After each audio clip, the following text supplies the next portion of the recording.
Most of the world's volcanoes are in subduction zones, but there are exceptions. Kilauea is on the big island of Hawaii, part of a chain of islands in the middle of the Pacific Ocean, thousands of miles away from any subduction zone.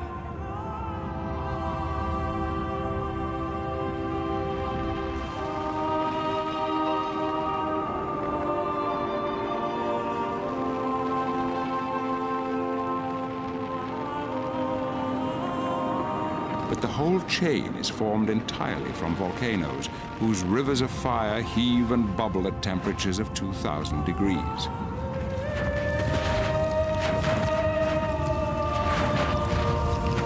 What provides the furnace for all this outpouring if it's not the crashing of the tectonic plates? The volcanologists have an explanation. The lava that's flowing and spattering behind me is a surface manifestation of a thermal anomaly, or a hot spot that's deep within the earth beneath my feet. Where we are now on Kilauea volcano on the big island of Hawaii is at the southeast end of a 6,000 kilometer long chain of seamounts and volcanic islands that have formed as the Pacific plate has moved north and westward over the last 80 billion years or so at a rate of around 9 or 10 centimeters per year. So as the plate moves over this hot spot, you burn through the lithosphere, forming a volcanic island, and then the plate moves on, and a new island forms further to the southeast.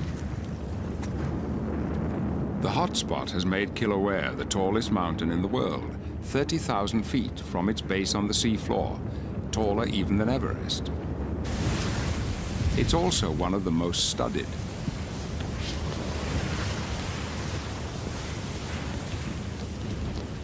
But scientists can't always wait for the lava to come to them.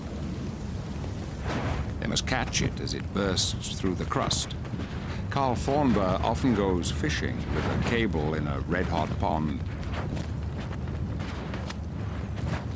And sometimes he has to get even closer.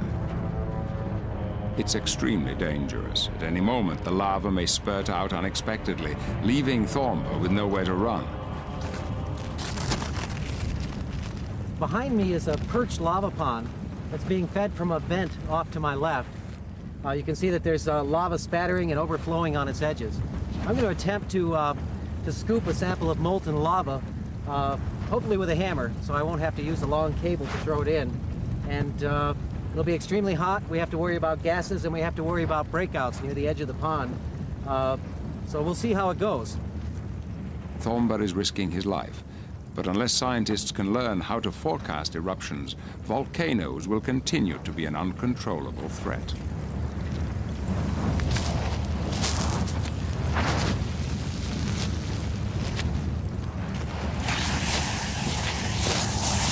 Okay, we'll take this sample back to the USGS Observatory and we'll prepare it for chemical analysis. The chemistry of Hawaiian basalt is unique compared to volcanic deposits near subduction zones or near mid-ocean ridges, and that will be reflected in the chemistry that we see.